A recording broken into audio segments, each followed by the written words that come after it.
ونعوذ بالله من شرور أنفسنا ومن سيئات أعمالنا من يهده الله فلا مضل له ومن يضلله فلا هادي له ونشهد أن لا إله إلا الله وحده لا شريك له ونشهد أن سيدنا وحبيبنا وشفيعنا وسندنا محمدا عبده ورسوله صلى الله تعالى عليه وعلى آله وأصحابه وبارك وسلم تسليما كثيرا كثيرا. أما بعد فأعوذ بالله من الشيطان الرجيم. بسم الله الرحمن الرحيم. وإذا سألك عبادي عني فإني قريب أجيب دعوة الداع إذا دعان فليستجيبوا لي وليؤمنوا بي لعلهم يرشدون.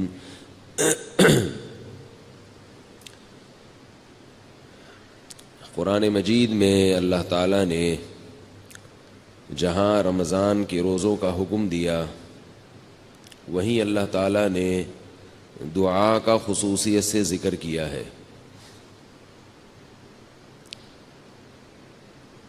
شہر رمضان الذی انزل فیہ القرآن، فرمایا رمضان کا وہ مہینہ ہے جس میں قرآن نازل ہوا.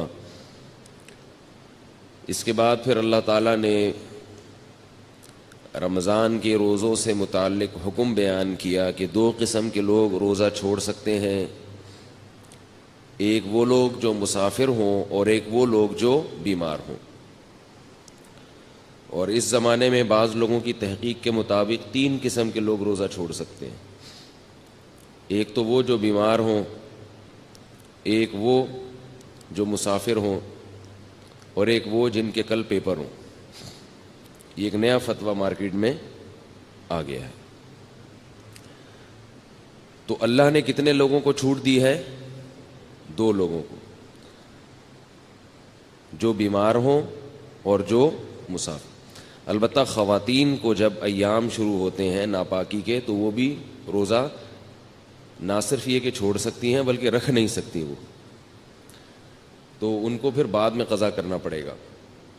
ان تین یعنی مردوں میں دو قسم کے لوگ اور خواتین میں تین قسم کی خواتین کو اللہ نے اجازت دی ہے. لیکن بہرحال ایک فتویٰ مارکیٹ میں نیا چلا ہے کہ جس کے پیپر ہوں وہ بھی روزہ چھوڑ سکتا ہے. تو یاد رکھو اس کی شریعت میں اجازت نہیں ہے.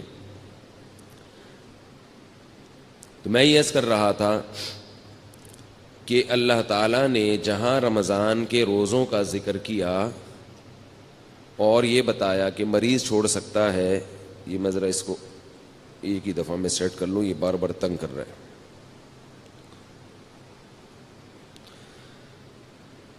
جہاں اللہ تعالیٰ نے رمضان کے روزوں کا حکم دیا اور مریض اور مسافر کو چھوٹ دی، اللہ نے وہیں پہ دعا کا تذکرہ کیا ہے.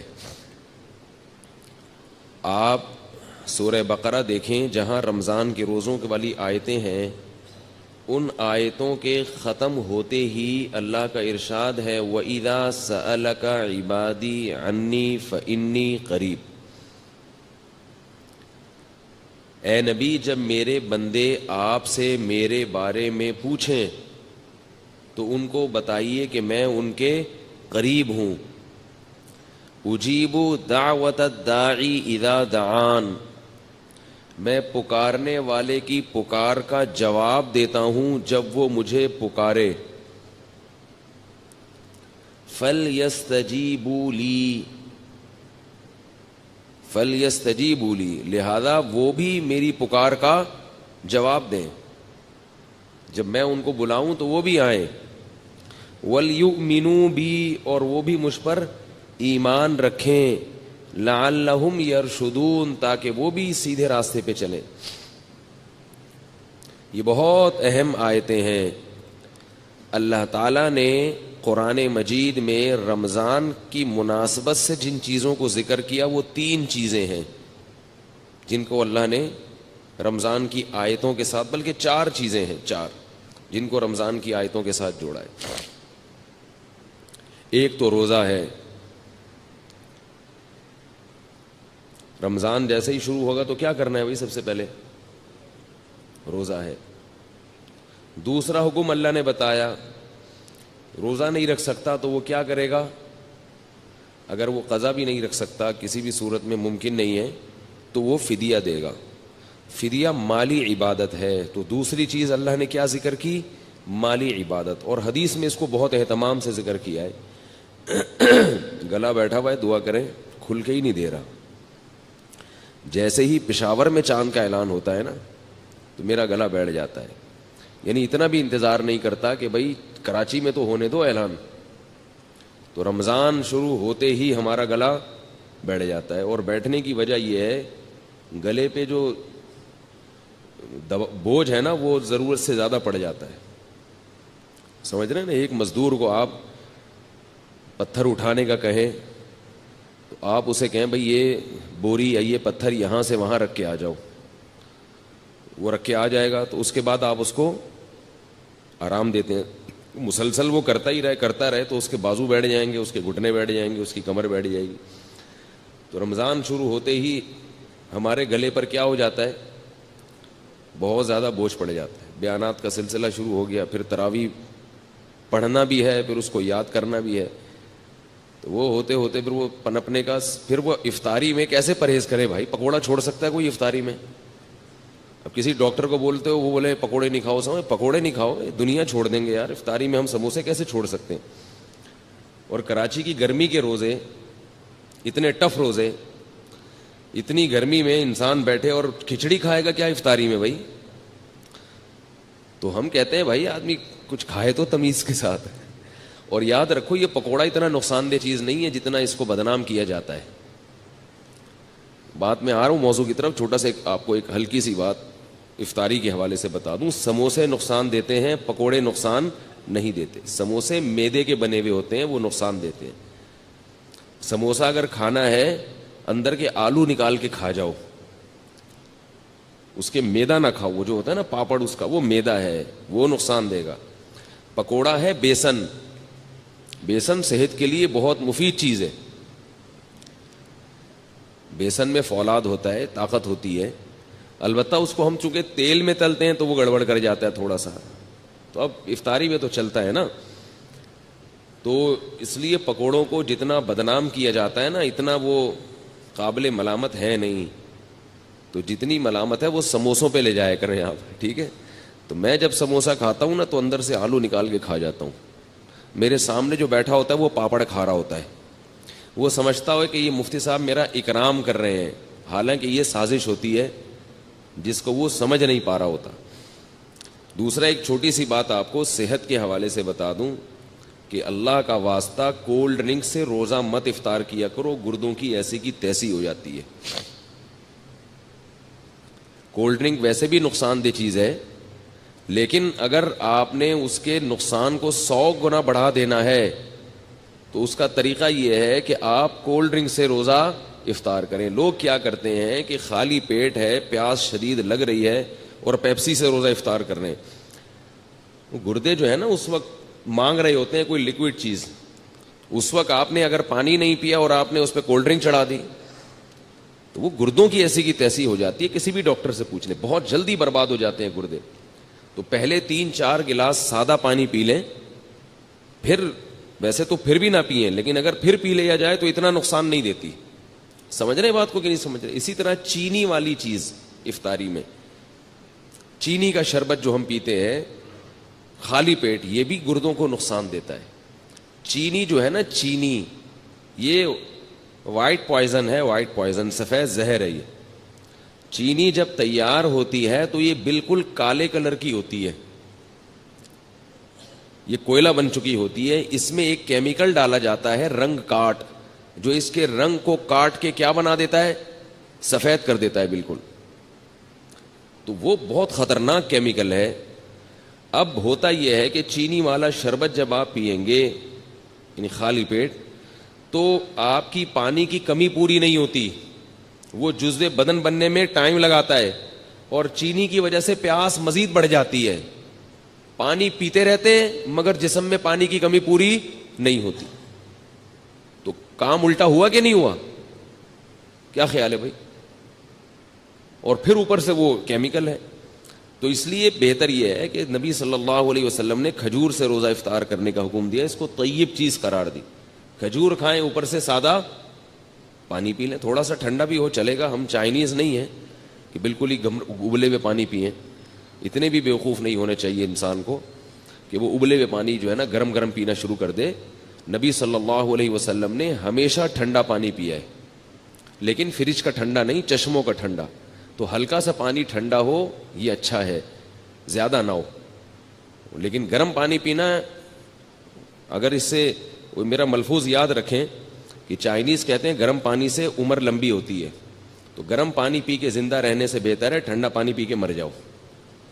صحیح ہے نا؟ ایسے زندگی کا کیا فائدہ ہے جس میں آپ کو یہ لذت, جو نبی صلی اللہ علیہ وسلم نے تو اللہ کی جو محبت مانگی ہے نا, اس کو تشبیہ دی ہے ٹھنڈے پانی سے کہ اے اللہ مجھے اپنی محبت محبوب بنا دے, وَمِنَ الْمَاءِ الْبَارِدِ, ٹھنڈے پانی سے بھی زیادہ محبوب بنا دے. اس سے کیا پتہ چلا کہ ٹھنڈا پانی انسان کو محبوب ہوتا ہے, اور نبی صلی اللہ علیہ وسلم کو بھی محبوب تھا. اور حدیث میں آتا ہے کہ ہمارے نبی کے لیے ٹھنڈا پانی باقاعدہ انتظام کیا جاتا تھا, اس کا کنویں کا, چشموں کا جو ٹھنڈا پانی ہے لایا جاتا تھا.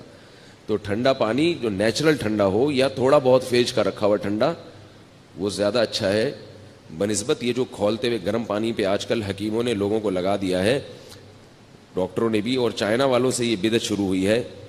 تو یہ نہیں کیا کریں. صحیح ہے نا؟ بات سے بات نکلتی ہے, موضوع ادھورا چھوڑ دوں گا نا تو مصیبت ہو جائے گی, پھر وہ مسئلہ خراب ہو جائے گا. بعض لوگ کہتے ہیں ٹھنڈے پانی میں یہ فائدے ہیں, یہ فائدے ہیں, یہ بہت گرم پانی میں یہ فائدے ہیں, یہ فائدے ہیں. یقیناً فائدہ ہے, تبھی جو چائنا پی رہا ہے.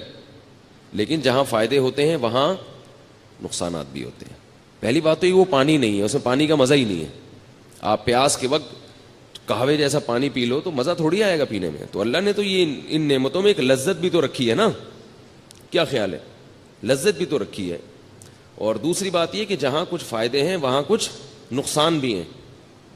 نقصان بھی ہیں. وہ آپ کی جو انرجی ہے نا وہ ختم ہو جاتی ہے اس سے. آپ کبھی تجربہ کر کے دیکھیں, آپ دوپہر کھانا کھا کے گرم پانی پئیں کھولتا ہوں, آپ کو قیلولے میں نیند نہیں آئے گی صحیح طرح سے, نیند خراب ہو جائے گی آپ کی, نیند کا سسٹم آپ کا متاثر ہوگا. تو کھانے کے بعد تو نہ ٹھنڈا پئیں نہ گرم پئیں, اور کھانے کا 1 گھنٹے کے بعد آپ نے ہلکا سا ٹھنڈا پانی ہے, نارمل پانی, وہ پی لیا اس. تو افطاری میں چینی کا شربت خالی پیٹ بولنے بھائی نہ پئیں, اس سے پانی کی کمی پوری نہیں ہوتی اور پیاس بار بار لگتی ہے. اور اگر کسی کو چینی کا شوق ہے ہی بہت زیادہ,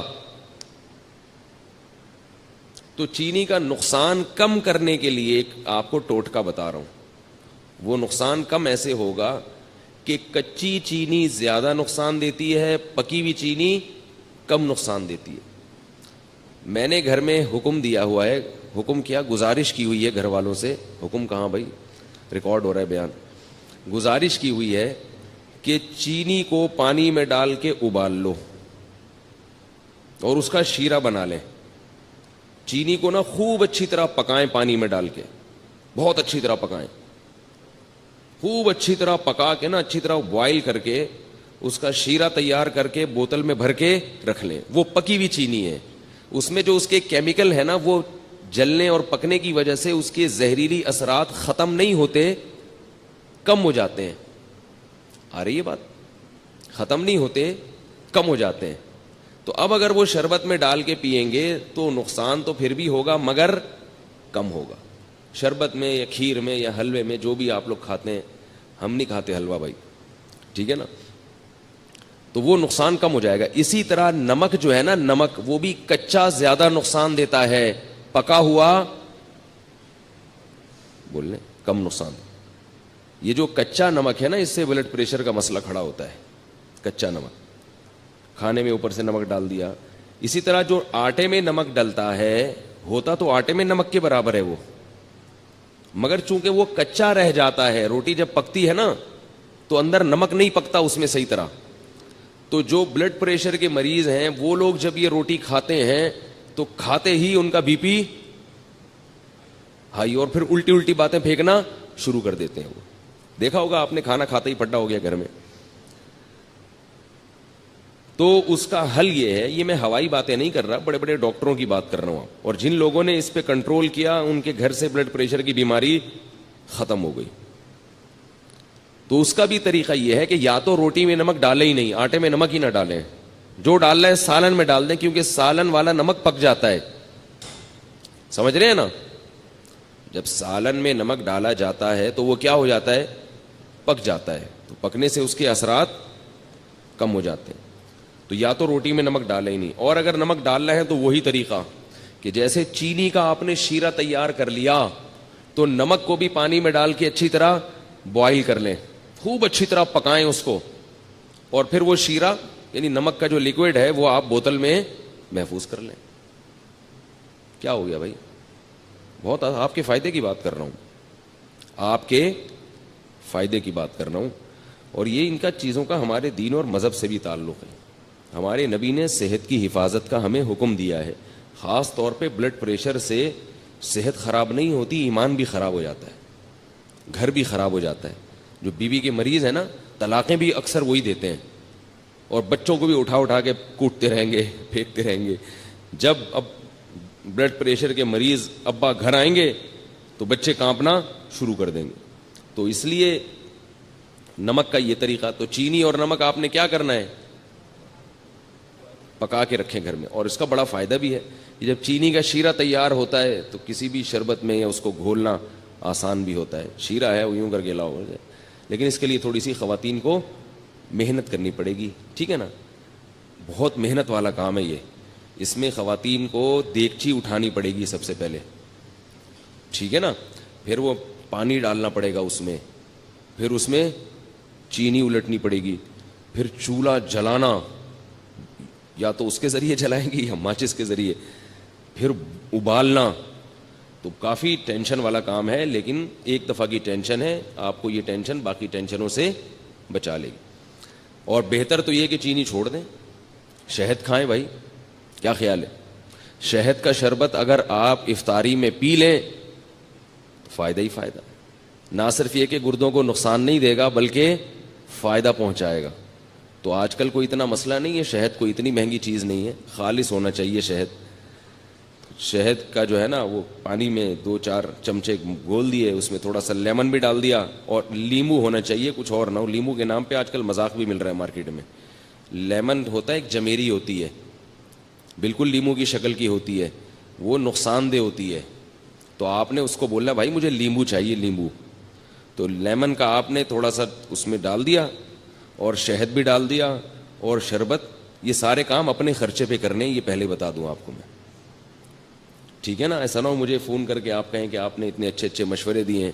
تو اب لیمو کا بھی, کیونکہ لیمو بھی ٹھیک ٹھاک مہنگا ہوا ہے, شہد تو ہے ہی مہنگی چیز. تو یہ آپ اگر پی لیں گے تو اس سے 2 فائدے ہوں گے. ایک تو سارا دن کی جو تھکاوٹ ہے آپ کی سیکنڈوں کے اندر دور ہو جائے گی. سمجھ رہے ہو, فائدے گنے. پہلی بات کیا, سارا دن کی تھکاوٹ آپ کی دور ہو جائے گی. دوسرا فائدہ کیا ہوگا, لذت اور مزہ. شہد اور لیمن کا شربت ملا کے پیئے, مزہ نہ آئے پیسے واپس, بڑا مزہ آئے گا پینے میں. تیسرا فائدہ, آپ کے جسم کا کولیسٹرول بولے نا پگھلے گا, ہینڈسم اسمارٹ ہو جائیں گے, باریک ہونا شروع ہو جائیں گے. نتھر, یہ جو جتنے بھی آپ کے جسم میں فاضل اور فضول چیزیں جو صبح سحری میں کھا کے پیدا ہوئی تھیں, وہ کیا ہو جائیں گی, ختم ہو جائیں گی. نتھرنا شروع ہو جائے گا جسم, توند کم ہونا شروع ہو جائے گی آپ کی. سمجھ رہے ہو نہیں سمجھ رہے بھائی. اور چوتھا فائدہ کیا ہوگا کہ شہد میں اللہ نے روحانی برکتیں بھی رکھی ہیں. قرآن میں اللہ نے کہا نا فیہ شفاء للناس, تو اللہ نے تعریف کی ہے. تو جس کی چیز اللہ تعریف کرے ظاہر ہے اس میں جسمانی برکتیں بھی ہیں اور روحانی برکتیں بھی ہیں. تو یہ 4 چیزیں, اور پھر آہستہ آہستہ چینی سے جان چھوٹ جائے گی. یہ 5واں فائدہ ہوگا, شہد کی عادت پڑ جائے گی آپ کو کچھ دنوں میں. تو یہ تھوڑے بہت کام کیا کریں. اور اللہ کا واسطہ, یہ جو بازار سے جتنے قسم کے مشروبات آ رہے ہیں, جتنے قسم کے, چاہے وہ بہت اچھی کمپنیوں کے ہوں یا 2 نمبر لوکل کمپنیوں کے ہوں, سب ایک جیسے ہیں, سب نقصان دہ ہیں. جتنے مشروبات کوئی فری میں بھی دے رہا ہو نا, اگر فری میں بھی, تو نہ لیں اس کو. سمجھ گئے کہ یہاں تک؟ البتہ ہمدرد والوں کا جو روح افزا ہے اس کے بارے میں ماہرین کی 2 رائے ہیں. بعض کہتے ہیں وہ بھی کچھ ایسنس ہیں وغیرہ, اور بعض کہتے ہیں نہیں وہ خالص عرقیات کا مجموعہ ہے. تو مجھے اس کی تحقیق, کتنی اہم باتیں ان کو فری پھوکڑ میں بتا رہے ہیں اور یہ قدر نہیں کر رہے بھائی, تو مجھے اس کی پوری طرح تحقیق نہیں ہے. وہ آپ ہمدرد والوں سے پوچھ لیں کہ بھائی یہ 2 نمبر آ رہا ہے, یا جب تک حکیم محمد سعید صاحب زندہ تھے تو 1 نمبر آ رہا تھا, وہ پھلوں کا رس تھا. ٹھیک ہے نا؟ اب پھلوں کا رس ہے یا پرچی پہ پھل لکھ کے وہ پرچی ڈال دی جاتی ہے, اس کا مجھے علم نہیں ہے. تو دونوں باتیں سننے کو ملتی ہیں, بعض کہتے ہیں 2 نمبر ہے, بعض کہتے ہیں 1 نمبر ہے. تو مجھے نہیں پتا کہ وہ 2 نمبر ہے کہ 1 نمبر. تو آپ کا کوئی جاننے والا ہو تو آپ اس سے تحقیق کر سکتے ہیں. باقی جتنے بھی مشروبات آ رہے ہیں باہر سے, سارے بیڑا غرق کر رہے ہیں, کیونکہ جب آپ خالی پیٹ وہ پیتے ہو ان میں کیمیکلز ہوتے ہیں. وہ کیمیکلز آپ کے گردوں کو فوری طور پر متاثر کرتے ہیں. گردوں کے اتنی بیماریاں, پہلے زمانے میں لاکھوں میں کوئی ایک گردوں کا مریض ملتا تھا. تو اپنے آپ کو ڈائلیسس پہ کیوں لانا چاہ رہے ہو بھائی؟ آپ دیکھو نا, ڈائلیسس کے مریضوں کو جا کے ہسپتال میں دیکھو, پناہ مانگو گے اللہ کی آپ کہ اللہ مجھے بچا لے اس عذاب سے. تو یہ سارے کیسے مریض بنتے چلے جا رہے ہیں؟ شوگر کی بیماری, گردوں کی بیماری اتنی زیادہ عام ہو گئی ہے. اس کی بنیادی وجہ یہ جو مشروبات ہیں بازار کے ڈبے, جو دودھ کے آپ پی رہے ہیں نا, دودھ کے نام پہ جو مذاق پلایا جا رہا ہے آپ کو, یہ چھوڑ دیں, یہ دودھ نہیں ہے. یہ جو خوشنما پیکنگ میں دودھ آ رہے ہیں, یہ سفید رنگ کی کوئی چیز ہے, یہ دودھ نہیں ہے. اس کا کسی لیبارٹری میں ٹیسٹ کروا لیں, یہ دودھ نہیں ہے. دودھ وہ ہوتی ہے جو بھینس دیتی ہے, اور یہ کمپنیاں دیتی ہیں. تو کمپنی دودھ دے سکتی ہے کبھی؟ قرآن میں آتا ہے کہ چوپائے کو تم چارہ کھلاتے اس سے دودھ نکلتا ہے. کہیں بھی نہیں ہے کہ تم کمپنی کو پیسے دیتے اس سے دودھ نکلتا ہے. قرآن میں تو کہیں بھی نہیں ہے. دودھ کہاں سے آتا ہے؟ اب یہ پہلی جماعت کے بچوں کے سوال ہیں. بتاؤ دودھ کہاں سے آتا ہے؟ گائے سے آتا ہے یا کمپنی سے آتا ہے؟ گائے دودھ دیتی ہے. ہندو اسی لیے تو گائے کی عبادت کرتے ہیں کہ وہ دودھ دیتی ہے. ہندو کو کبھی دیکھا کہ نیسلے کمپنی کی عبادت کرتے ہوں, یا ملک پیک کی عبادت کرتے ہوں, یا ملک ٹیئر کی عبادت کرتے ہوں؟ اتنی سینس تو ہندوؤں میں بھی ہے کہ عبادت کس کی کرنی ہے, یعنی ان کے لحاظ سے جو سینس ہے, کس کی عبادت کرنی ہے؟ گائے کی. اور ہم کیا کر رہے ہیں؟ ہندوؤں کو مجبور کر رہے ہیں کہ وہ کس کی عبادت شروع کر دیں؟ کمپنیوں کی عبادت شروع کر دیں. تو دودھ گائے دیتی ہے, گائے سے دودھ نکالو, یا جس نے نکالا ہوا ہے اس سے جا کے خریدو. اس میں جراثیم اگر ہیں تو کوئی مسئلہ نہیں ہے, وہ جراثیم والا اس بغیر جراثیم سے بہتر ہے. جراثیم بھی اس میں اسی لیے آ رہے ہیں کہ وہ دودھ ہے. جراثیم کو بھی پتا ہے کہ یہ کیا ہے, دودھ ہے. اور یہ جو ڈبوں کے دودھ ہے ان کو کھول کے رکھ دو, اس کو جراثیم بھی لفٹ نہیں کراتے. تو جس چیز کو جراثیم بھی لفٹ نہ کرا رہے ہوں اس کو آپ کیوں پی رہے ہو بھائی؟ تو یہ ساری چیزیں کھا کھا کے لوگوں کے گردوں کا بیڑا غرق ہو گیا. شوگر کے مریض بنتے چلے جا رہے ہیں, توندیں نکلتی چلی جا رہی ہیں, جسم ڈھلکتے چلے جا رہے ہیں, چہروں کی رونقیں ختم ہو رہی ہیں, پھر بھی پی رہے ہیں, بچوں کو بھی پلا رہے ہیں. اس لیے یہ اللہ نے قرآن میں حکم دیا ہے کہ اپنے آپ کو خود سے ہلاک مت کرو. جیسے خودکشی کرنا حرام ہے کھمبے سے چپک کے, ایسے ہی سلو پوائزن کھا کے آہستہ آہستہ اپنے آپ کو تباہ کرنا بھی غلط کام ہے, ناجائز کام ہے. اگر آپ کو پتا ہے کہ اس سے مجھے نقصان ہو رہا ہے. یہ عجیب بات ہے کہ کھمبے سے چپکنا تو حرام ہے, اپنے آپ کو مار دینا. یعنی آپ مجھے بتاؤ, ایک آدمی خودکشی کر رہا ہے, وہ ایسے کر رہا ہے کہ ابھی گیا اور ابھی بجلی کے کھمبے پہ ہاتھ لگایا اور ابھی مر گیا. تو یہ ناجائز ہے یا نہیں ہے؟ ہے بھائی. اور ایک آدمی ایسے اپنے آپ کو ہلاک کر رہا ہے کہ وہ تھوڑا تھوڑا کرنٹ اپنے لگاتا ہے کہ میں ابھی نہیں مروں, 10 سال میں مر جاؤں. تھوڑا تھوڑا اپنے آپ کو کیا کر رہا ہے؟ ہلاک کر رہا ہے. آج تھوڑا سا کرنٹ, پھر تھوڑا اور ذرا جھوڑ کا جھٹکا, پھر اور. ٹھیک ہے, یہ ویسا حرام نہیں ہے جیسا ایک دم سے مارنا, لیکن کیا اس کو بھی ہم صحیح کہہ سکتے ہیں اس عمل کو؟ ہے بھائی. بھائی زندگی کی حفاظت جب فرض ہے تو پھر وہ ہر لحاظ سے فرض ہے. تو اس طرح یہ چیزیں کھا کھا کے لوگوں نے, اور افطاری میں چونکہ زیادہ نقصان ہوتا ہے, تو رمضان تو اللہ نے ہمیں دیا, اس کی حکمتوں میں ایک حکمت یہ ہے کہ اس سے صحت اچھی ہوتی ہے. اور اوپر سے جتنی بیماریاں رمضان میں ہو رہی ہیں اتنی کسی اور مہینے میں نہیں ہوتی, کیونکہ وہ جو سارا جو ہے نا ترتیب آؤٹ کر جاتی ہے. کہاں سے کہاں بات چلے گی. خیر میں اب اصل بات کی طرف آتا ہوں. تو میں یہ عرض کر رہا تھا کہ اللہ نے قرآن میں رمضان کے لیے 4 احکام خصوصیت سے بیان کریں. ایک پر اشارہ دیا ہے, لیکن حدیث میں اس کی پھر وضاحت ہے. تو وہ 4 کام میں سب سے پہلا کام کیا ہے؟ بولو بھائی, روزہ. اس میں تو آپشن ہے ہی نہیں, وہ تو رکھنا ہی رکھنا ہے. دوسرا کام اللہ نے رمضان میں جس کا خصوصیت سے ذکر کیا ہے وہ ہے تلاوت قرآن. رمضان کا اور قرآن کا آپس کا بہت گہرا جوڑ ہے. شہر رمضان الذی انزل فیہ القرآن, فرمایا وہ مہینہ ہے جس میں قرآن نازل کیا گیا. یہ وہ مہینہ ہے جس میں قرآن نازل کیا گیا. تو اللہ نے رمضان کا انتخاب کیا ہے قرآن کے نزول کے لیے. اسی وجہ سے رسول اللہ صلی اللہ علیہ وسلم نے اس مہینے میں تراویح کو مشروع کیا, تراویح کو, تاکہ اس میں قرآن پڑھا جا سکے. بعض جو متجددین کہہ رہے ہیں کہ تراویح کا نبی سے کوئی ثبوت نہیں ملتا, یہ جھوٹ ہے, غلط بات ہے 100%. تراویح سب سے پہلے کس نے پڑھی ہے؟ محمد صلی اللہ علیہ وسلم نے. 3 دن پڑھ کے چھوڑ اس لیے دی کہ فرض نہ ہو جائے. پھر صحابہ نے ابو بکر کے دور میں ہی شروع کر دی تراویح, حضرت عمر کے دور میں نہیں شروع ہوئی ہے, یاد رکھو.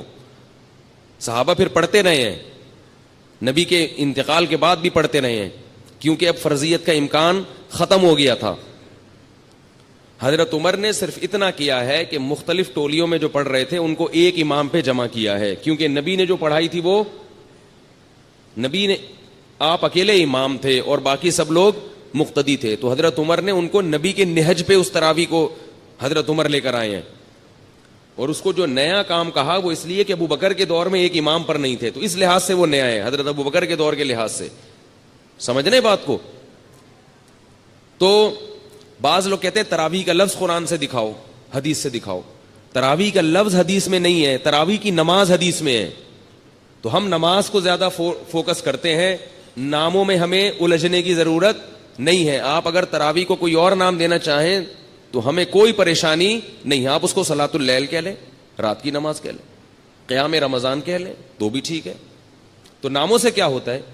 اور یہ تراویح ہم نے نام نہیں دیا, یہ اسلاف نے نام دیا ہے, تابعین نے نام دیا ہے تراویح کو. سمجھ رہے ہیں؟ یہ نام اس نماز کو کس نے دیا ہے؟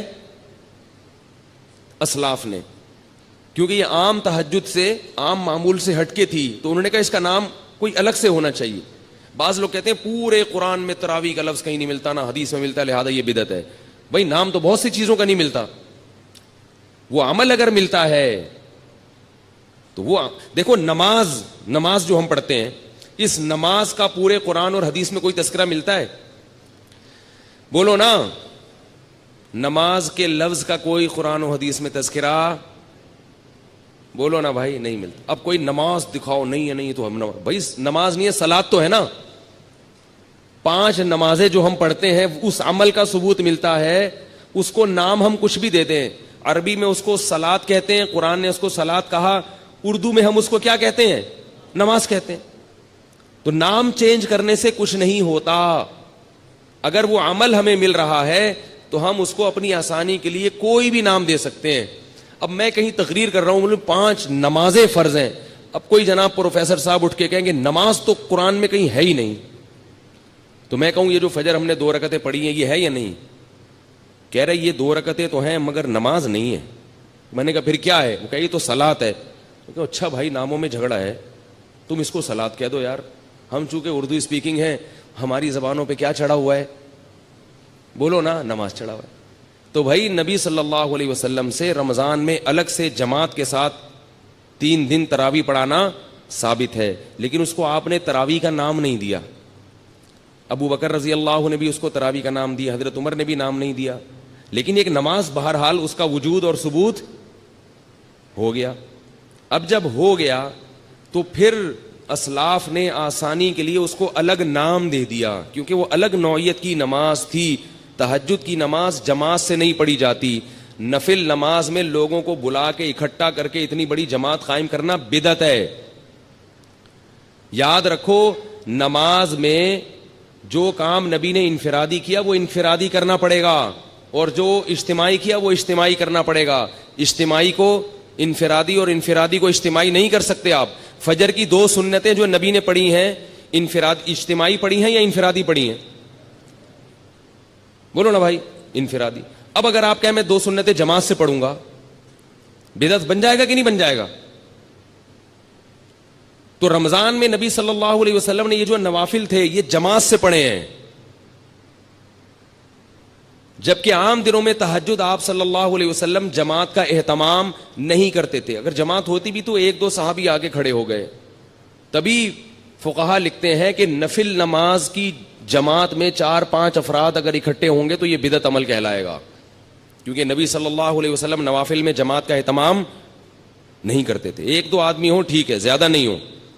تو اب جو تراویح میں اتنی بڑی جماعت قائم کی, اگر یہ بالکل الگ منفرد نماز نہ ہوتی تو اس میں پھر جماعت جائز نہ ہوتی, کیونکہ نبی صلی اللہ علیہ وسلم کا جو 8 رکعت معمول تھا پڑھنے کا وہ جماعت سے نہیں تھا, وہ انفرادی تھا. تو اس میں جماعت قائم کرنا کہاں سے جائز ہو گیا؟ عجیب بات ہے کہ بعض لوگ جو ہے نا وہ تراویح کی رکعتیں بخاری سے لیتے ہیں اور نبی سے لیتے ہیں, اور جماعت کہاں سے لے رہے ہیں؟ حضرت عمر سے لے رہے ہیں, اور ان دونوں کو ملا کے ایک مسئلہ بنا رہے ہیں. بھئی جب آپ جماعت حضرت عمر سے لے رہے ہیں تو رکعتیں بھی آپ کو کہاں سے لینی پڑیں گی؟ حضرت عمر سے لینی پڑیں گی. اور حضرت عمر نے یہ کہاں سے لی ہیں؟ نبی صلی اللہ علیہ وسلم سے لی ہیں. تو اب اگر کوئی کہے نا یہ تراویح کا لفظ دکھاؤ تو بولا نماز دکھا دو, کہ نماز نہیں تو صلاۃ تو ہے نا.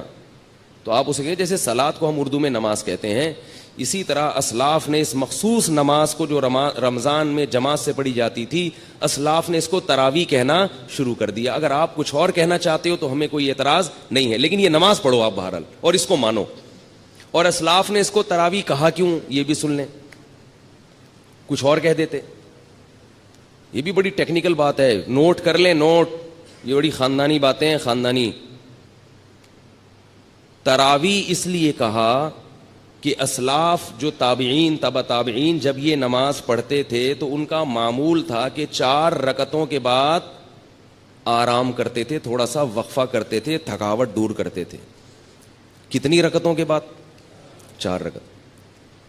تو اب 4 رکعتوں کے بعد ریسٹ.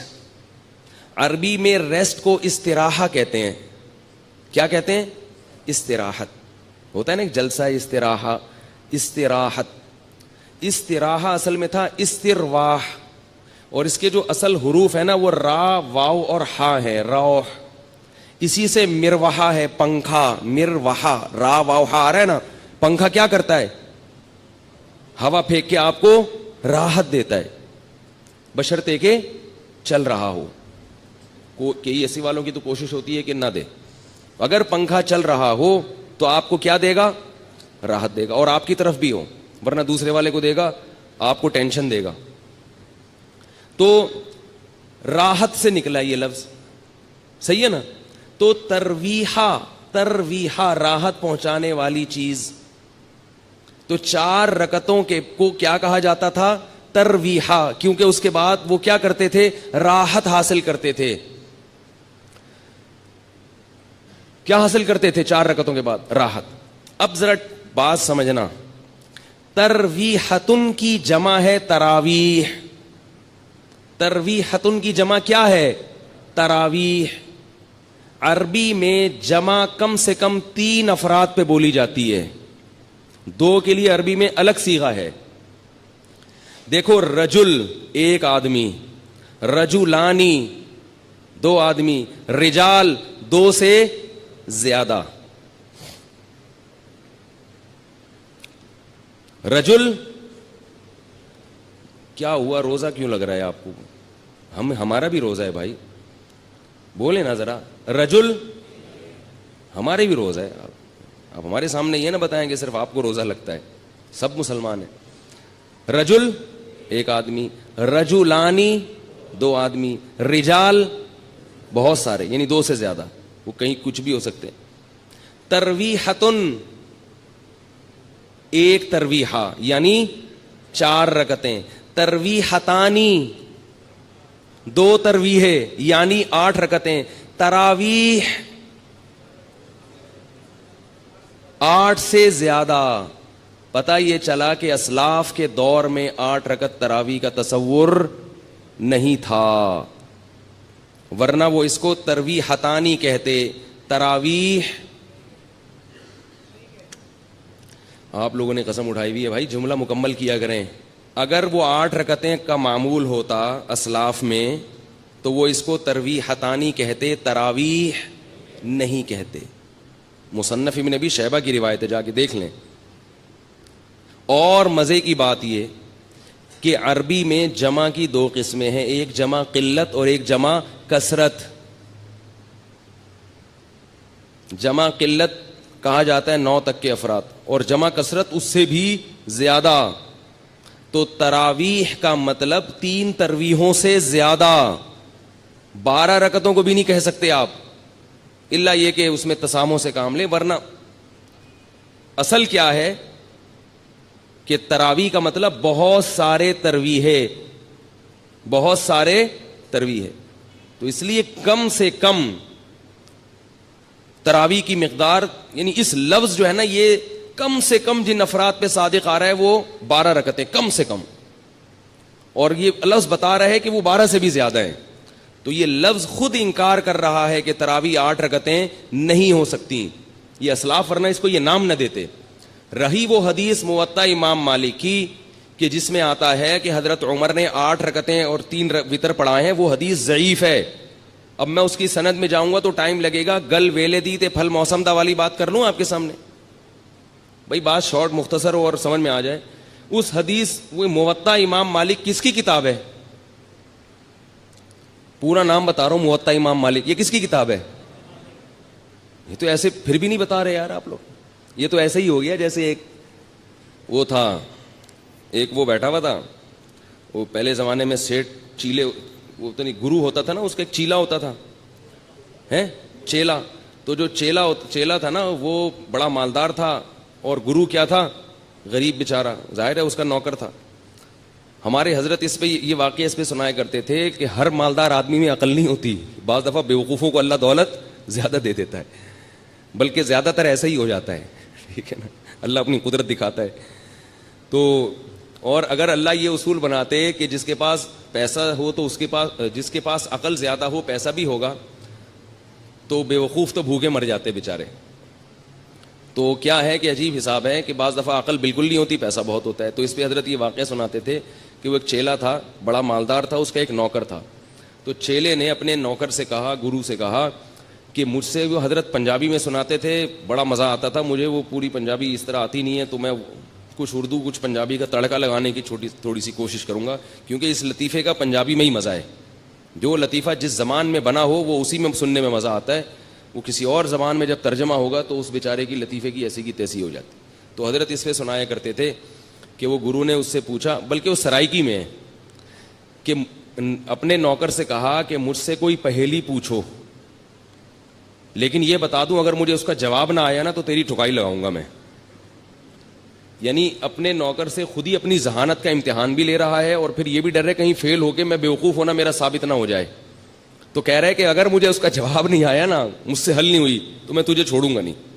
اب وہ بیچارہ پریشان, یہیں سے بیوقوفی شروع ہو گئی نا. اب وہ کہہ رہا ہے کہ یار سوچ کے کوئی ایسی پہیلی لے کر آؤ بہت ہی آسان ہو, بہت آسان ہو, جس کا جواب آ جائے. تو اب اس نے پہلی پوچھی کہ حضور بتاؤ کہ ایک جانور ہے تے پونچھ گھمیندی ہے. گھمیندی پنجابی کا لفظ ہے, سرائکی کا لفظ ہے, سرائکی ہے نا, تو سرائکی میں یہ لطیفہ. پونچھ گھمیندی ہے, چولہے کے گرد گھومتی ہے. یعنی ایک جانور ہے جو اکثر چولہے کے گرد گھومتا ہے اور دم ہلاتی ہے رہتی ہے, صحیح ہے نا. اور مزید آسان کرنے کے لیے بولے میاؤں میاؤں کرندی ہے. ٹھیک ہے, اب تو بات ہی حل ہو گئی نا. ایک جانور ہے جو گھر میں رہتا ہے, دم ہلاتا ہے اور اکثر چولہے کے گرد گھومتا ہے اور میاؤں میاؤں کرتا ہے. بوجھو کی ہے, بتاؤ بھائی کون سا جانور ہے. اب وہ سوچ میں پڑ گیا. اب وہ کیا ہو رہا ہے, سوچ. کافی دیر سوچنے کے بعد بولتا ہے ککیڑ, مرغا. اب یہ نوکر نے بولا میری تو آئی شامت, اگر میں بولوں غلط ہے. بڑا ہوشیار تھا. اس نوکر نے بولا حضور لگتا ہے کسی نے دسیا ہے. یہ اتنا مشکل پہیلی کا جو آپ جواب لے کر آئے ہو, یہ لگتا ہے کسی نے آپ کے کان میں چپکے سے بتایا ہے. بڑے فخر سے کہتا ہے اوئے اکل جی دوڑے, اکل جی یہ کیا ہے؟ عقل کی دوڑ ہے، عقل کی دوڑ ہے بھائی، کوئی بتا نہیں رہا ہم کو. تو میں آپ سے پوچھ رہا ہوں موطا امام مالک کس کی کتاب ہے؟ آپ کہہ رہے ہیں پتہ ہی نہیں. تو نام تو لے رہا ہوں امام مالک کی. یہ تو ایسے ہی ہو گیا جیسے ایک امتحان میں سوال آیا، پہلے محمد بن قاسم کا پورا تذکرہ تھا کہ اس نے ہندوستان پہ 17 حملے کیے اور یہ کیا اور وہ کیا. آخر میں بچوں سے سوالات تھے، کیونکہ وہ بچے اتنے نالائق تھے آج کل جیسے اسکولوں کے ہوتے ہیں کہ وہ استاذ پیپر اتنا آسان بناتے ہیں پھر بھی پاس نہیں ہوتے. تو اب استاذ نے تنگ آ کے جو پیپر بنایا نا وہ یہ تھا. پہلا سوال تھا محمود غزنوی نے ہندوستان پہ 17 کیا کیے؟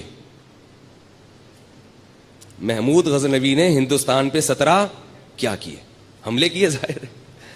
دوسرا سوال یہ تھا محمود غزنوی نے کس ملک پہ 17 حملے کیے؟ یہ دوسرا سوال ہے. تیسرا سوال ہے کس شخص نے ہندوستان پہ 17 حملے کیے؟ یہ 3 سوال ہیں اور 3 میں ایک کرنا ہے، 2 اختیاری ہیں. ٹھیک ہے نا؟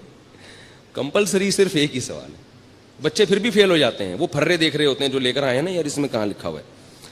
تو دیکھو کہاں کتنا آپ لوگوں نے پریشان کر دیا. اگر آپ اسی وقت جواب دے دیتے امام مالک کی ہے تو پھر مسئلہ یہ اتنے 2 واقعات آپ کو اتنے حسین واقعات سننے کو نہ ملتے. تو موطا امام مالک میں یہ حدیث ہے کہ حضرت عمر نے 8 رکعتیں اور 3 وتر پڑھائے تھے. تو موطا امام مالک کس کی کتاب ہے؟ امام مالک کی. امام مالک نے خود اس حدیث کو نہیں لیا ہے، یہ ضعیف ہے. اگر یہ صحیح ہوتی تو جو اس کا مؤلف ہے سب سے پہلے وہ اس کو فالو کرتا نا. خود امام مالک کا یہ مذہب نہیں ہے کہ تراویح 8 رکعتیں ہیں، خود انہوں نے اس کو فالو نہیں کیا. سمجھ رہے ہو بات کو؟ تو اس لیے جو مجتہدین ہیں، جو فقہاء ہیں، ان کی بات کو مانو بھائی. جو ساری دنیا چلتی چلی آئی ہے، اب یہ تو اب رواج ہو گیا اتنا. پھر بھی بار بار میں یہ کہتا ہوں کہ لڑنا نہیں چاہیے ان چھوٹے مسائل میں. بس آپ کا نظریہ درست کرنا، موقف اپنا سامنے رکھنا مقصد ہے. پھر بھی کوئی 8 پڑھ رہا ہے، 20 پڑھ رہا ہے تو کسی پہ طنز نہ مارو. لوگ کیا کرتے ہیں کہ ایک دوسرے پہ طنز کرنا شروع کر دیتے ہیں. تو آپ اپنے آپ کو متبع سنت سمجھیں اور دوسرے پہ طنز ماریں، یہ طریقہ غلط ہے. اور نبی صلی اللہ علیہ وسلم کے نہ یہ اخلاق ہے نہ یہ سیرت ہے. وہ بولیں بھائی اس بیچارے کی جو سمجھ میں آیا، اس کو نبی کا جو طریقہ اس کی سمجھ گیا، وہ اپنے حساب سے سنت کو فالو کر رہا ہے تو ٹھیک ہے. اس کو اگر وہ اجتہادی خطا پہ ہے تو اللہ تعالیٰ پھر اس کو، اگر وہ اس میں صلاحیت ہے اجتہاد کی اور خطا ہو رہی ہے تو اللہ اس کو ثواب دے دے گا اس پہ. تو 2 کام میں نے بتا دیے. دوسرا کام کیا ہے؟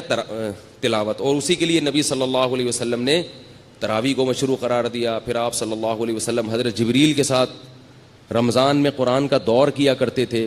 تو اس لیے رمضان میں رات کو تراویح بھی پڑھنی چاہیے اور دن میں بھی تلاوت کا اہتمام کرنا چاہیے. تیسرا کام جس کا حدیث میں ذکر ملتا ہے اور قرآن نے اشارہ بھی دیا ہے اس کی طرف، وہ کیا ہے؟ صدقات و خیرات کی کثرت. روزہ رکھنا آسان ہے، مال خرچ کرنا مشکل. آج کل لوگ منتیں جو مانتے ہیں نا کہ میرا یہ کام ہو گیا تو یہ کروں گا، یا خواتین جو منتیں مانتی ہیں، نماز روزے کی تو منتیں مانی جاتی ہیں، پیسے خرچ کرنے کی منتیں نہیں مانی جاتی. دکھتی رگ پہ ہاتھ رکھا کہ میں نہیں رکھا؟ میں نے پیسے خرچ کرنے کی منتیں نہیں مانی. پیسوں سے ہمیں بہت محبت ہے اور اللہ نے جہاں نماز کا ذکر کیا وہاں مال خرچ کرنے کا ذکر ساتھ ساتھ کیا. اس سے پتہ چلتا ہے کہ اللہ کو کنجوس نمازی پسند نہیں ہے. تو ہم اس نوٹ سے دل نہ لگائیں، اس پراپرٹی سے دل نہ لگائیں، رکھیں مگر ساتھ ساتھ اللہ کی راہ میں خرچ بھی کیا کریں. آپ کو پتہ ہے کہ پہلے صوفیاء کرام کی جو خانقاہ ہوتی تھی، آج کل چند ایک کو چھوڑ کے اچھے لوگ بھی ہیں تصوف میں الحمدللہ، انہی کی برکت سے آج یہ دین قائم ہے. ہم بھی اسی تصوف کے سلسلے سے جڑے ہوئے ایک نالائق ہیں جو آج یہاں بیٹھ کے ٹوٹا پھوٹا دین کا کام کر رہے ہیں. تصوف پر رد ہرگز مقصد نہیں ہے، کسی کا مذاق اڑانا مقصد نہیں ہے، لیکن بہت سی خانقاہیں کھانے پینے کا ایک ہوٹل بنی ہوئی ہیں، لنگر فری کے چل رہے ہیں اور مریدین آگے پڑے ہوئے کھا رہے ہیں، کھا کھا کے گردنیں موٹی ہو رہی ہیں. جب ان سے پوچھا جائے کہ تم یہاں کیوں پڑے ہوئے ہو، کہتے ہیں ہم اصلاح کرنے کے لیے آئے ہوئے ہیں. ہم کیوں آئے ہوئے ہیں؟ اصلاح کرنے. چلو پھر بسم اللہ کرو، کھانا کھاؤ. پھر وہ سیٹ کوئی وہ لے آیا، دیگ لے آیا بریانی کی. تو بھائی کوشش کیا کرو جتنا ممکن ہو کھانا اپنے پیسوں سے کھایا کرو، اس سے اصلاح زیادہ ہوتی ہے. دوسروں کے پیسوں سے کھانا کھانے سے اصلاح بولو نا کم ہوتی. اور اگر خانقاہ میں ہو تو کوشش کرو کھاؤ ہی نہیں, روزے رکھو, کیونکہ روزے رکھنے سے جو اصلاح ہوتی ہے وہ کھانے سے نہیں ہوتی. تو بہرحال تو پہلے لیکن اچھی خانقاہیں بھی ہیں الحمدللہ. تو میں یہ نہیں کہہ رہا کہ لنگر کوئی کھلا رہا ہے تو وہ غلط کر رہا ہے اور جو کھا رہا ہے غلط کر رہا ہے, بدگمانی جائز نہیں ہے, لیکن تھوڑا سا اپنے اوپر بھی انحصار کرنا چاہیے نا. ایک خانقاہ ایسی ہے ملیشیا میں, میرا بھائی وہاں گئے, انہوں نے بتایا کہ جس کو بھی ملیشیا میں کھانا مہنگا پڑ رہا ہے نا ہوٹل سے خرید کے کھانا, وہ شیخ سے اصلاحی تعلق قائم کر کے خانقاہ میں ایڈمیشن لے لیتا ہے. آنکھوں دیکھا واقعہ بتایا انہوں نے. شیخ سے اصلاحی تعلق قائم کریں گے اور خانقاہ میں ایڈمیشن لے لیں گے, اور پھر وہاں پہ لنگر آ رہے ہیں اور وہ اصلاح کی نیت سے کھا رہے ہیں. تو اگر کبھی جانا ہو تو ملیشیا میں مجھ سے پوچھ کے جائیں آپ لوگ, ٹھیک ہے نا. میں ان اپنے بھائی صاحب سے پوچھوں گا بھائی وہ کدھر ہے یار وہ خانقاہ, میں نہیں جاؤں گا وہاں, بات کر رہا ہوں. تو ایسے لوگ بھی ہیں. تو جب وہاں ملیشیا میں ہو سکتا ہے, حالانکہ وہ بھی ہمارے ہی ایک سلسلے کی خانقاہ ہے, تو یہاں نہیں ہو سکتا کیا؟ یہاں بھی ہے. تو اس لیے پہلے کیا تھی, خانقاہ تھی, تو اس میں جو ہمارے صوفیاء کرام ہیں وہ کیا کرتے تھے, اپنے مرید کے دل سے دولت کی محبت نکالنے کے لیے کیا کرتے تھے, کڑک کڑک نوٹ اور سکے جلوایا کرتے تھے.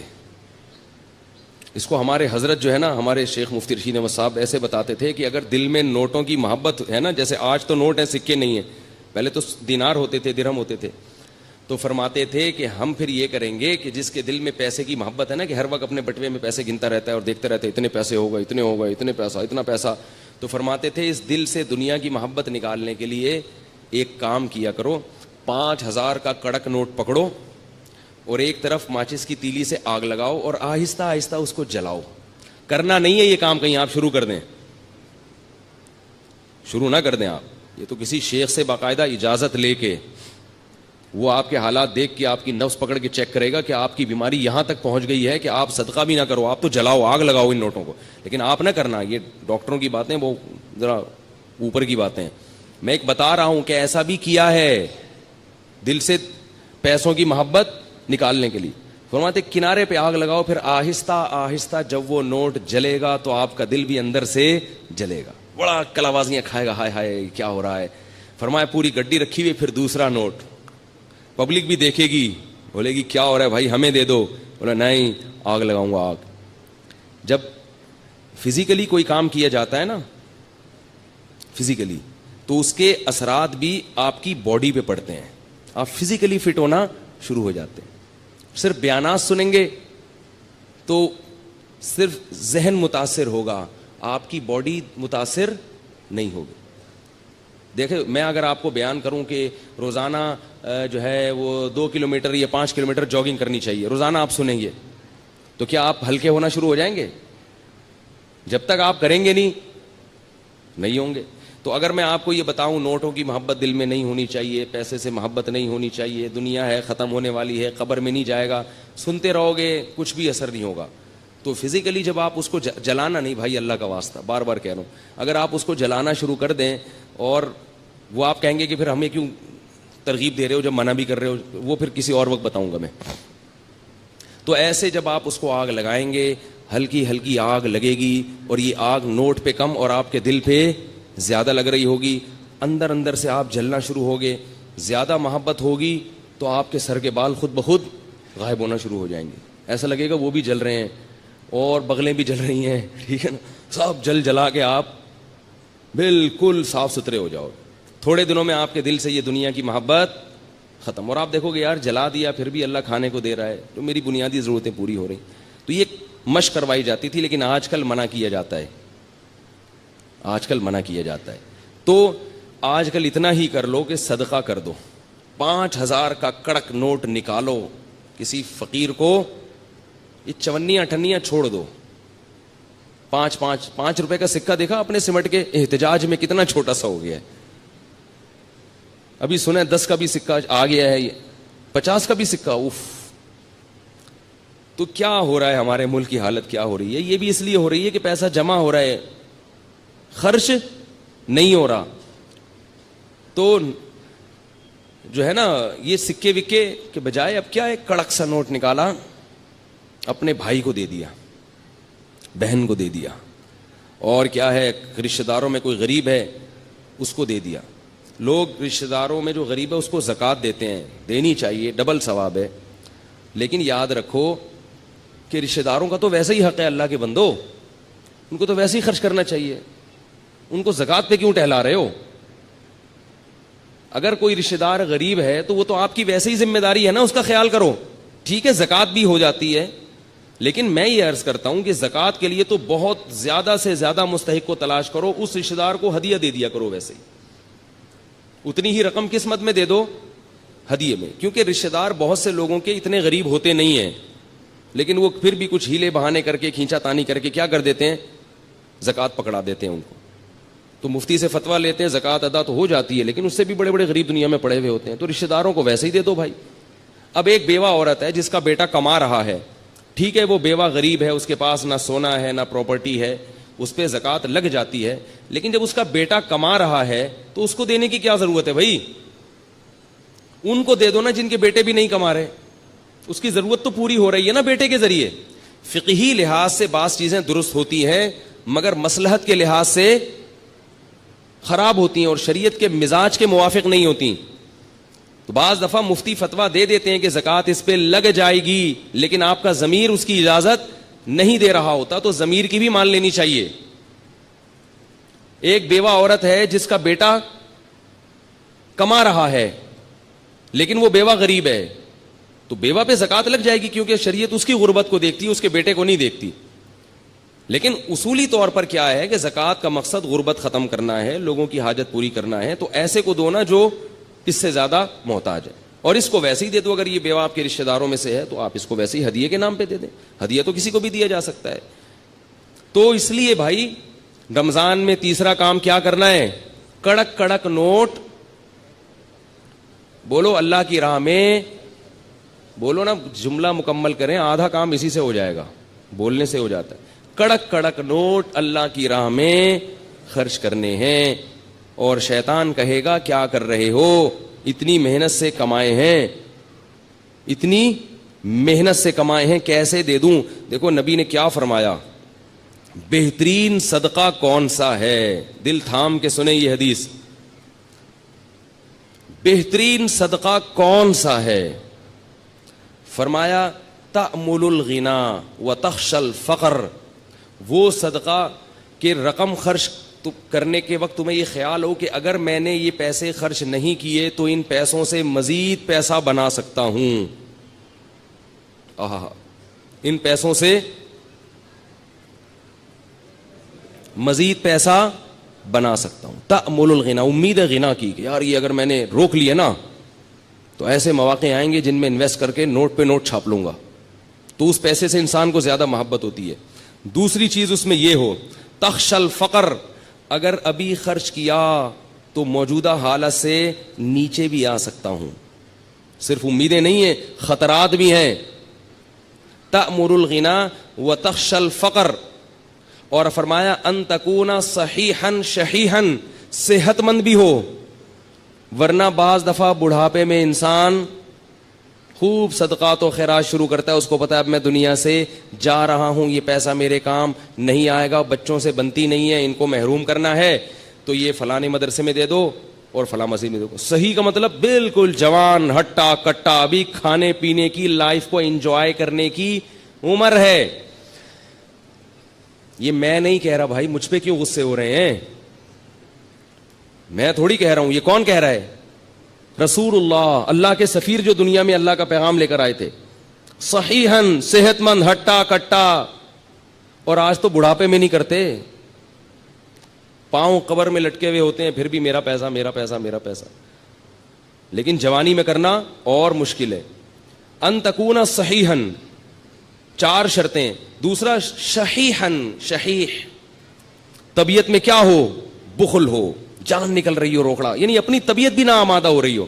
بعض دفعہ انسان میں ساری صفات ہوتی ہیں اور دل خرچ کر رہا ہوتا ہے اڑانے کا, ویسے ہی شو مارنے کے لیے, یا ویسے ہی کبھی کبھار موڈ اچھا ہوتا ہے نا انسان کا, آدمی کھلا دیتا ہے, بعد میں کہتا ہے یار یہ میں نے کیا کر دیا. اس دن میں نے اتنا پبلک کو اتنا کھلا دیا یار، میں تو مخروض ہو گیا، لیکن اس وقت جوش آیا ہوا تھا. فرمائے جوشیلی طبیعت نہ ہو، بلکہ شح کا کیا مطلب ہے؟ اندر طبیعت میں انقباض پیدا ہو رہا ہو، طبیعت یار کیا، جیسے نوٹ نکلتے ہوئے ایسا لگ رہا ہو جیسے کوئی کھال نکال رہا ہے، آپ کی کوئی کھال ادھیڑ رہا ہے، ایسے نوٹ ادھڑ رہا ہو. فرمایا یہ جو 4 صفتیں جس صدقے میں پائی جائیں گی اس سے بہتر صدقہ بولو بھائی کوئی بھی نہیں. اور ہمارا صدقہ کیا ہوتا ہے؟ یہ والا نوٹ دے رہے ہیں کیونکہ یہ ویسے ہی اضافی ہے، اس میں کوئی کاروبار تو میں کر نہیں سکتا، ٹھیک ہے نا. نمبر 2، اتنا زبردست مولوی صاحب کا بیان سنے ایک دم جوش پیدا ہو گیا ہے، اور مولوی صاحب نے بتایا تھا کہ یہ صدقہ کرو گے تو گھر میں وہ جو بلا ہے نا وہ ٹل جائے گی، ساس کا انتقال ہو جائے گا، اللہ نہ کرے. بعض لوگوں کے لیے سانسیں بلائیں ہیں، یا کسی کی سانس ٹھیک ہو جائے گی، بھائی وہ پریشان تھا، سانس ٹھیک کرنا چاہتا تھا، ٹھیک ہو جائے گی، تو یہ سب ہو جائے گا. ہم جو صدقے کرتے ہیں نا، اللہ کو تو راضی کرنا مقصد ہی نہیں ہوتا، بلائیں ٹالنا مقصد ہوتا ہے. وہ بھی ٹھیک ہے، بلائیں بھی ٹلتی ہیں، بلائیں ٹالنے کے لیے بھی کرنا چاہیے، لیکن پہلی چیز کیا ہونی چاہیے؟ اللہ کی رضا، اللہ خوش ہو جائے، اللہ مجھ سے آخرت کے عذاب کو دور کر دے. میں آج لوگوں کی حاجت پوری کروں گا، اللہ کل قیامت میں میری حاجت پوری کر دے. تو بھائی ٹھیک ہے، یہ والا نہیں ہوتا، اس سے نیچے درجے کا صدقہ کر لو. لیکن حدیث میں آتا ہے رسول اللہ صلی اللہ علیہ وسلم رمضان میں سخاوت کے دریا بن جایا کرتے تھے، سخاوت کے دریا. عجیب بات ہے، لیلۃ القدر میں لوگ تلاوت بھی کرتے ہیں، نماز بھی پڑھتے ہیں، صدقات و خیرات نہیں کرتے. حالانکہ عبادت میں تو صدقہ ایک مستقل عبادت ہے، تو لیلۃ القدر میں بھی عبادت صدقات و خیرات والی کیا کریں. اگر اس وقت رات کو آپ کو کوئی فقیر یا مستحق نہیں مل رہا تو کچھ پیسے نکال کے اپنے پرس میں اس نیت سے الگ کر دیں، اللہ میری طرف سے یہ میں نے نکال دی. اب مستحق تلاش کرنے میں 1 مہینہ لگ جائے، 1 سال لگ جائے، وہ ٹینشن کی بات نہیں ہے. الٹے سیدھے لوگوں کو نہ پکڑایا کریں. لوگ جلدی میں کیا کرتے ہیں؟ غلط لوگوں کو پکڑا دیتے ہیں، اس لیے کہ ابھی رمضان ہے ثواب نہ نکل جائے. تو رمضان میں اگر آپ کو مستحق نہیں مل رہا تو آپ ثواب کی نیت سے نکال کے الگ رکھ دیں گے تو انشاءاللہ ثواب رمضان ہی کا ملے گا آپ کو. کیونکہ اب یہ جو آپ تاخیر کر رہے ہیں یہ اپنی سستی کی وجہ سے نہیں کر رہے، بلکہ اس لیے کہ صحیح ہاتھوں میں پہنچے، مستحقین تک پہنچے. آ گئی یہ بات سمجھ میں کہ نہیں آئی ہے؟ تو یہ والا صدقہ. اور دیکھو نبی جو سخاوت کے دریا ہوتے تھے، تو آپ صلی اللہ علیہ وسلم کے پاس تو مال تھا ہی نہیں. پتہ یہ چلا کہ سخاوت کا دریا بننے کے لیے مالدار ہونا ضروری، بولو نا، نہیں. اب آپ کہیں گے پیسے ہیں ہی نہیں تو صدقہ کہاں سے کریں؟ ایک آدمی خود غریب ہے، وہ کہاں سے صدقہ کرے؟ بھائی جیسے نبی نے کیا اور جیسے نبی نے بتایا. نبی نے فرمایا کہ تمہارے پاس اگر 1 کھجور ہے، 1 کھجور تو ہوتی ہے نا، اور اگر 1 کھجور بھی نہیں ہے تو مجھے بتائیں بھائی، کچھ چندہ وندہ کرتے ہیں اس کے لیے ہم لوگ یہاں سے. وہ ایک چور گیا نا کسی کے گھر میں، کچھ مل ہی نہیں رہا تھا، تو چور نے 50 روپے نکالے، اس بندے کو اٹھایا، بولا یار یہ رکھ. تو 1 کھجور تو ہوتی ہے بھائی سب کے پاس، تو صرف 1 کھجور ہے، اس سے زیادہ مسکین دنیا میں کوئی بھی نہیں ہے. تو فرمایا کہ آدھی کاٹ کے خود کھا لو اور آدھی صدقہ کر دو. فاتقوا النار ولو بشق تمرہ. اور قربان جاؤں محمد صلی اللہ علیہ وسلم کی تعلیمات پہ. فرمایا یہ بھی نہیں ہے، اگر کھجور بھی نہیں ہے، فاقے ہو رہے ہیں، تو پھر کیا ہے؟ صدقے کا مقصد دوسرے کی حاجت پوری کرنا، اس کو خوش کرنا نا. تو فرمایا ان تلقى اخاك بوجه طلیق. مسکرا کے بات کر لو لوگوں سے، ایسی بات کر لو جس سے لوگ خوش ہو جائیں. لوگ مجھے کہتے ہیں نا اب جمعے کے بیان میں ہنساتے بہت ہیں، اس لیے ہنساتا ہوں کہ لوگ گھر میں رو رہے ہیں، گھر میں رو رہے ہیں، بیویوں سے لڑائیاں، ابا سے نہیں بن رہی، چاچے سے نہیں بن رہی، وہ وراثت کھا گیا، وہ یہ کر دیا، وہ اس نے یہ دھمکی دے دی، باہر نکلے گا وہ موبائل چھین کے. کوئی ابھی جمعے میں آتے ہوئے کتنے لوگوں کے موبائل غائب ہو جاتے ہیں. روتا روتا مسجد میں آتا ہے. امام صاحب بھی اگر رولائیں گے تو کہاں جائے گی عوام بھائی؟ اس لیے ہم نے کہا بھائی ایک تھوڑا سا ہلکا ہاتھ رکھو پبلک پہ. یہ ٹینشن کے مریض بن چکے ہیں. کچھ علماء رلاتے ہیں، وہ بھی صحیح کرتے ہیں، تو کچھ کو تھوڑا سا ہنسانے دو. میں اس لیے ہنساتا ہوں کہ ہنس ہنس کے بعد سمجھ میں آ جائے، عمل ہو جائے. کیونکہ آج کل لوگوں کی قوتیں بڑی کمزور ہیں اور گھر میں رو رہے ہیں. اللہ کی قسم جو لوگوں کے فون آتے ہیں میں کہتا ہوں مجھے مت رلا یار. ٹھیک ہے نا؟ ایسا بیویوں سے پٹ رہے ہیں تو میں کہتا ہوں مجھے نہ رولا، مجھے آپ کی باتیں سن کے بہت رونا. کہہ رہے ہیں سانس آئی ہوئی ہے، جہاں نہیں رہی ہے. عجیب عجیب لوگوں کی کہانی ہے بھائی. ایک صاحب نے کہا میں نے شادی کی ہے, میری بیوی نے اپنی ماں کو میرے گھر لا کے بٹھا دیا ہے, ہل ہی نہیں رہی ہیں, سارے خرچے میں اٹھا رہا ہوں. میں نے کہا ان کے بیٹے نہیں, کہہ رہے بیٹے ہیں پھر بھی نہیں. تو عجیب عجیب لوگوں کی کہانیاں, اللہ تعالیٰ معاف فرمائے. اللہ سے شکر ادا کرنا چاہیے کہ اللہ تو نے ہمیں بھی اچھی سانسیں ملی ہیں الحمدللہ, اتنی ایسی نہیں ہے بھائی, اللہ کا شکر ہے یار. ہمیں تو اب محبت ہونے لگتی ہے اپنے سسرال والوں سے. تو خیر, تو نبی نے کیا فرمایا کہ اگر آدھا کھجور بھی نہیں ہے تو کیا کرو, مسکرا کے بات. تو یہ تو ہو سکتا ہے نا بھائی, خام خام ناک پہ مکھی مت بٹھا کے رکھو, جو ملے ذرا اچھی طرح, اور بھائی السلام علیکم کیا حال ہے بھائی, کہاں گئے ہو بھائی, اتنے دنوں سے بڑے یاد آ رہے تھے, وہ بیچارہ خوش ہو جاتا ہے اس سے. لیکن میں زیادہ اس لیے نہیں کرتا کہ وہ چپک جاتا ہے, ٹھیک ہے. تو یہ وہ آدمی یہ کام کر سکتا ہے جس کے پاس تھوڑا سا ٹائم ہو. تو ہمارے پاس تو صدقے کے لیے پیسے ہیں نا, تو ہم پیسے پکڑا دیتے ہیں, اگر بھائی یہ پیسے لے نکل, چلو شاباش. لیکن بعض مخصوص دوست ہیں وہ مستثنا ہیں اس سے. ایک بندے یہاں بیٹھے ہیں, وہ ابھی غصہ نہ ہو جائیں کہیں. تو تیسرا کام نبی نے کیا ہے, صدقات و خیرات. تو یہ کام بھی ہم نے زیادہ سے زیادہ کرنا ہے. چوتھا کام رہ گیا, وہ انشاءاللہ اگلے ہفتے بیان کروں گا. تو بھائی صدقات و خیرات خوب کثرت سے کرنا. اور میں بار بار ایک اعلان کرتا ہوں کہ آپ مسجد کے امام سے بھی, اپنے امام سے بھی رابطہ کر سکتے ہیں. ائمہ کرام کے پاس مستحقین ہوتے ہیں. کوئی میرے ذریعے سے اگر تعاون کرنا چاہے غربا اور مساکین, تو ہمارے پاس بھی غربا اور مساکین کا ایک اچھا خاصا جماعت ہے ہمارے پاس, جن کے ساتھ ہم تعاون کرتے ہیں. بہتر تو یہ کہ خود پہنچائیں. میں کہتا ہوں کہ کسی کو نہ دیں, مجھے بھی نہ دیں, خود پہنچائیں. لیکن بعض لوگ یورپ میں ہیں, امریکہ میں ہیں, امریکہ میں غریب مشکل, وہاں کے غریب یہاں کے مالداروں سے زیادہ اچھی حالت میں ہوتے ہیں. تو جو خاص طور پہ یورپ میں رہتے ہیں, وہ لوگ رہتے ہیں, ان کے لیے مشکل ہوتا ہے غریب تلاش کرنا. تو وہ پھر اپنے ملکوں میں, ویسے بھی اپنے ملکوں کا حق زیادہ ہے, تو ان کو چاہیے بھائی اپنے ملکوں میں بھیجیں اور پھر یہاں کے ذریعے لوگوں پر تقسیم کروائیں, تاکہ ہمارے ملکوں کی غربت دور ہو. اللہ تعالیٰ سمجھنے کی, عمل کی توفیق عطا فرمائے.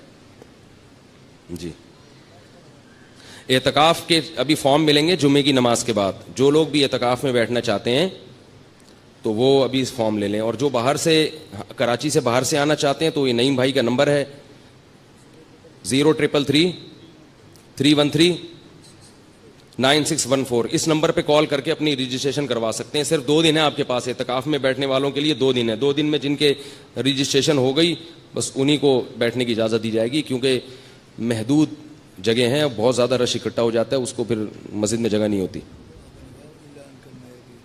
پتہ نہیں, ابھی ذہن میں نہیں ہے.